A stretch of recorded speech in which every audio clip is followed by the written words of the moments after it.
Bonjour tout le monde, moi c'est Otis Boboto de la ferme Merci Richard. La vidéo du jour est en lien avec le suivi du cacao. Il est impératif pour faire un champ de cacao d'avoir quand même un certain nombre d'étapes en tête pour pouvoir développer ce genre de projet. Malheureusement, le cacao actuel n'est pas un cacao qui est comme celui d'avant. Celui-là était plus résistant aux maladies, plus résistant à tout plus ou moins. L'hybride que nous avions aujourd'hui, actuellement, c'est quelque chose qui est gênant pour nous. Certes, ça peut produire au bout de 3 ans. Malheureusement, beaucoup meurent. Sans maladie, sans quoi que ce soit. On peut traiter de la meilleure des manières. Malheureusement, ça meurt. J'ai déjà eu à discuter avec beaucoup qui sont dans ce type d'activité concernant en fait, le fait que beaucoup de cacao meurent. Mais c'est vraiment le problème des hybrides.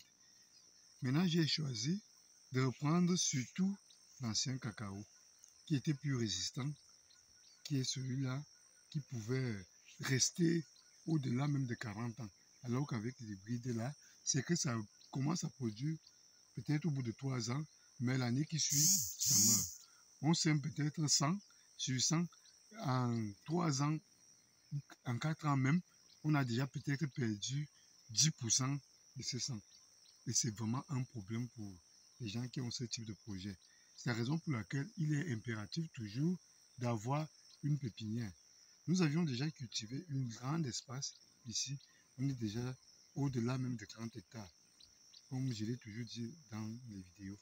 Malheureusement, on trouve qu'il y a beaucoup de pertes. Pourquoi? Parce que le cacao meurt malgré le travail que nous puissions mettre. Bien sûr, avec le fait que d'autres ouvriers ne travaillaient pas. Là, on ne peut même pas compter ça, mais là où moi-même je venais là constamment et que je veillais à ce que le travail puisse évoluer, je revenais constamment. Même là-bas, il y a les pertes aussi. Pourquoi? Parce que c'est vraiment le problème vient de l'hybride là. De ce fait, il est donc impératif de garder toujours une pépinière. Comme on a 2 saisons où on peut semer le cacao, ces 2 saisons-là, il est impératif toujours par année. Il y a 2 moments où on peut semer le cacao dans nos pays, dans nos villages ici, en Afrique, nous, plus précisément au Cameroun. Mais ces 2 périodes, donc, il est impératif toujours de préparer une pépinière pour ça. Parce qu'il y a un moment, on doit remplacer le cacao qui est déjà, comme je vous ai dit tantôt. De l'autre côté même, lorsqu'on évolue avec ce projet-là, il faut aussi avoir beaucoup de cacao. Lorsqu'on a un projet d'envergure, il est impératif soi-même de garder soi-même, de contrôler sa semence. Non seulement on peut contrôler sa semence, mais aussi d'être proactif dans ce sens-là, que aller vers les gens qui ont déjà commencé. Certes, ça peut être dans les tout petits espaces, mais on peut partir d'un tout petit espace, tirer quelques enseignements là, et puis de faire dans un grand champ. Parce que parfois même les techniciens ne sont pas assez formés, ne sont pas formés pour les grands espaces, ils sont formés pour les tout petits espaces. Et quand on les amène dans nos projets comme ça, là, eux-mêmes sont désorientés et malheureusement, parfois beaucoup ont tendance parfois à démissionner, à fuir, quoi, malgré l'argent qu'on les paye. Maintenant, donc, ce qu'on a décidé à la fin, merci Richard, c'est que nous, on doit être proactifs, on doit aller à la recherche d'informations. Pas forcément passer par les techniciens en question, voir par exemple les gens qui ont déjà un truc comme un 7 hectares, on voit, on peut demander à aller, on peut aller voir les choses, comment ça évolue et tout. C'est un peu ça notre concept ici. Parce que malheureusement, les saisons sont plus ou moins variables ici ces derniers temps. Maintenant, donc, lorsqu'il s'agit donc de faire sa pépinière, ici, tu peux commencer à montrer là. Vous voyez, montre là. Oui. Là, par exemple, vous voyez comment ici ça commence à pousser. Le plastique, le choix du plastique est primordial. Là, c'est les tout petits plastiques. Il faut bien savoir que dans notre pépinière ici, nous sommes ici à peu près à 5000 pieds. 5000 pieds, je te laisse montrer. Montre bien. Là en bas. Montre bien là où ça commence à pousser là. Vous voyez? Et si vous constatez quelque chose, les tailles du cacao diffèrent. C'est avance. Avance là. Je peux montrer là également. Parce que comme il s'agit de 5000, les gens peuvent ne pas. Voilà. Vous voyez? Là, c'est le premier secteur. Ici, c'est vraiment pour les remplacements. Mais pour s'aimer, on avait déjà fait avant. Là-bas, c'est aussi 5000. On va aller s'y rendre. Vous voyez la différence des tailles là. Donc, le choix du plastique est primordial. Là, c'est les plastiques que je mets pour peut-être 2 mois de pépinière et que ça doit aller au sol. Ça veut dire quoi? Il y a la racine, la grande racine qui est là, que le cacao comme ça donne. La grande racine là, si au-delà de ça, ça va percer le plastique et entrer au sol. Maintenant, si on décide de reprendre le même cacao pour aller semer, on va arracher la racine là en question et malheureusement, le cacao va finir par mourir. Donc, ça ne va pas résister là-bas parce que sa racine serait déjà brisée. C'est la raison pour laquelle le choix du plastique est primordial. Vous allez voir ici, c'est pour les trucs de 2 mois de pépinière et ça va aller au sol. Et là-bas, c'est des trucs de 3 à 4 mois. Et là, on va aller voir là-bas, c'est aussi à peu près 5000 la pépinière là-bas. Donc, il est donc, et surtout, avec les pépinières, montre bien là. Vous voyez là, vous voyez, ça pousse partout, mais ici, vous voyez qu'il n'y a pas. Donc, de temps en temps, il faut toujours repasser vers sa pépinière pour montrer également là. Vous voyez, là, montre, rapproche la caméra. Oui, oui. Vous voyez, là, ça n'a pas, il n'y a pas. Ça veut dire que ce n'est pas sorti. Il est important donc de repasser de temps en temps pour repiquer le cacao. Et c'est le travail que je suis venu faire ce matin. Avant de vous montrer comment il faut mettre le cacao là, je vous montre d'abord que la différence de taille de cacao consiste au fait que il y a le premier rang qu'on va prendre, c'est celui-là. Vous voyez. Donc vous ne devez pas mettre la pépinière le même jour.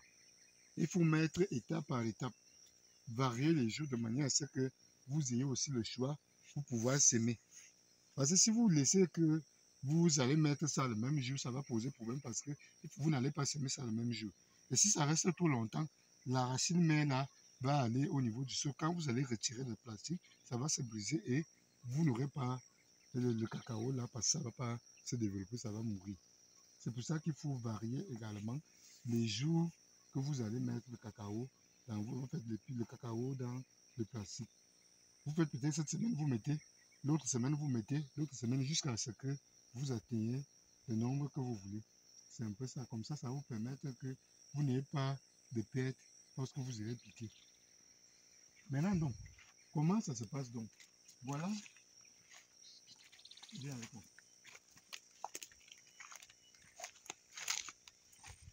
Voilà donc les cabousses. Montre les cabousses là. J'ai coupé ces quelques cabousses parce qu'il faut mettre une graine. J'ai coupé ces quelques cabousses pour compléter ici. Vous voyez. Ça, c'est les cabousses de la ferme Merci Richard. Vous voyez comment le fruit est d'abord vraiment beau à voir. Quand vous voyez ça comme ça, là, c'est vraiment très bien. Une belle cabousse. Vous voyez un peu, non? Vous cassez comme ça. Vous ne frappez pas trop fort parce que vous ne voulez pas gâter les graines qui sont à l'intérieur. Et le cacao, il faut savoir que ça a une couche blanche qui est très sucrée et je vais faire l'expérience.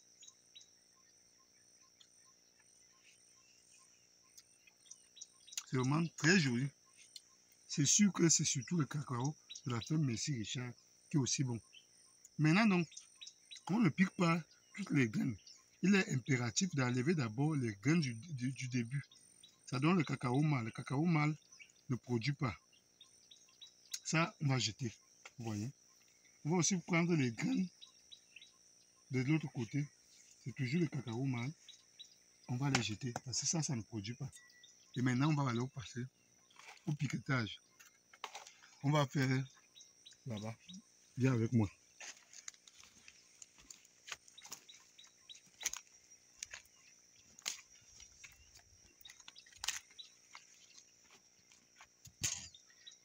Approche. Oui. Vous voyez donc ici, quand j'ai choisi ma graine de cacao, vous voyez, c'est ici qui est coller justement au cacao. Vous voyez comment c'est ce côté-là qui va en bas. Et on tourne bien le cacao comme ça. Là, ça va en bas et là, c'est en haut. Parce que la racine va sortir par là qui va pousser la graine plus haut jusqu'à donner les fruits plus tard. Comme vous voyez, tantôt, montre là. Montre bien là. Oui, comme vous pouvez voir. C'est donc, on met dans ce sens-là. Ça fait que la racine va pousser vers le bas, comme vous voyez bien comment c'est différent d'ici. Et c'est par là que la racine va sortir, donc c'est par là qu'il faut mettre en bas. Vous mettez le doigt, ou bien, vous voyez, et là, je vais bien mettre cette partie-là, et je mets un peu de sol, un peu de terre, comme ça. C'est comme ça qu'on fait la pépinière. Et là, au bout de quelques jours, comme il y a le pluie maintenant, ça va pousser. Bon, avant de continuer, je vous montre l'autre pépinière. Moi-même, je viendrai ici pour faire ça. Viens avec moi.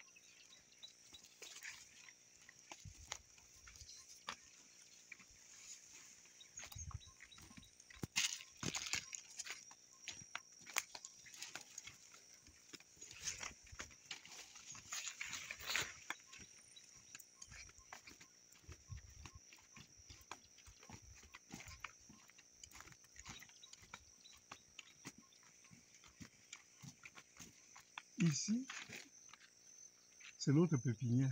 Ici, nous sommes aussi à peu près à 5000. Nous sommes à 5000. Mais on a donné une commande aussi ailleurs où les gens sont déjà en train de faire là-bas. Il y a aussi environ 8000 parce que nous avions en moyenne. Ça, ce n'est pas le cacao qui va servir pour remplacer. Ça, c'est le cacao qui a déjà bien poussé, qui s'est bien développé, qui est déjà plus dur. Et vous voyez la taille du plastique. Là-bas, c'était les tout petits plastiques. Ici, vous pouvez voir la taille du plastique qui diffère. Ici, c'est les plastiques un peu plus larges parce que c'est les 3-4 mois. Et vous voyez la racine, les racines commencent à sortir. Ça veut dire que si on mettait ça dans les plastiques comme ça, là, ça serait déjà sorti et ça fonçait au sol. Ça, c'est le cacao qu'on va commencer à semer à la fin de la semaine. Le cacao là va être semé à la fin de la semaine et on va finir tout ce qu'il y a là. Et ici, nous avons aussi les arbres fruitiers qui sont là, citronniers, etc. Orangers, autres, pruniers. On a déjà vu, en fait, on n'a pas montré les autres qui étaient là-bas et les autres sont aussi tous des citronniers. On peut venir, viens voir.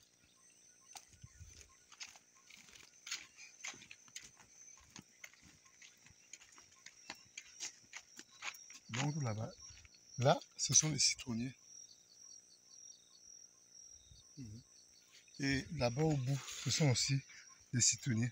Donc, en gros, qu'est-ce qu'il faut comprendre de la vidéo, c'est que il y a, pour avoir un champ de cacao comme projet, comme nous sommes en train d'entreprendre dans notre village, il est impératif de savoir que les saisons jouent un rôle primordial.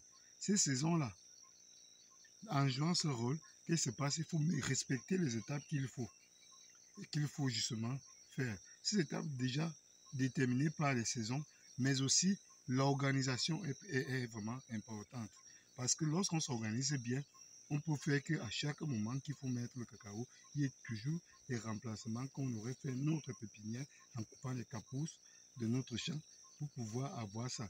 Parce que sans ça, si on laisse 2 ans sans remplacement, ça va faire des pertes considérables, sachant que tous les 6 mois à peu près, on perd déjà peut-être 3 à 4% de ce qu'on a semé.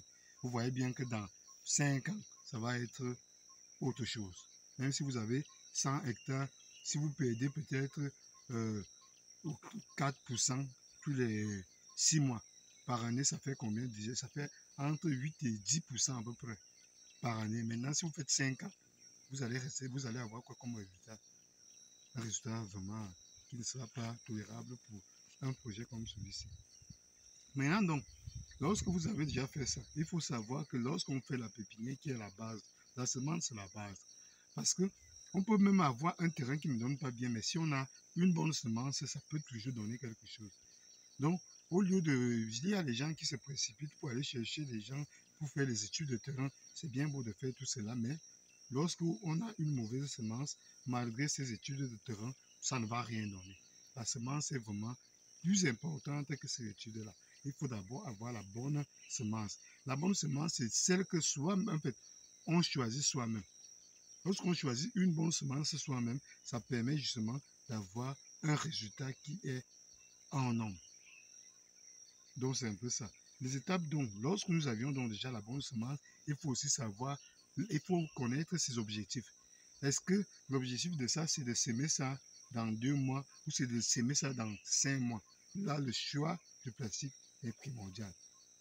Après avoir fait ça, il faut savoir que je ne dois pas mettre tout le cacao le même jour. Il faut que je varie les semaines pour que lorsque je vais mettre ça au sol, il n'y ait pas de perte parce que la racine mère finira justement par sortir et aller et s'enfoncer au sol. Et finalement, lorsque je vais retirer le plastique, ça va se casser et je vais aller semer le cacao là qui ne va rien donner parce que ça va aller là-bas. Voilà les étapes. Voilà ce qu'il faut faire lorsqu'on a ce genre de projet que nous avions. Et il faut comprendre également que avec l'hybride, il y a beaucoup de problèmes. C'est pour ça que nous, à la fin, merci Richard, on a commencé petit et gentiment à commencer avec l'ancien cacao parce que celui-là dure en moyenne 40 ans minimum. Le cacao que moi je prends maintenant, que je mets ici, c'est le cacao qui vient de mes grands-grands-parents, arrière-grands-parents même. Ça fait déjà plus de 80, oui, voire même 70 ans, à peu près. Où ce cacao-là est toujours là. C'est tout pour la vidéo du jour. Bonne journée, j'espère que vous portez bien et j'espère que toute personne qui aurait envie justement de suivre ces vidéos, pourra peut-être s'abonner pour nous encourager. Bye bye.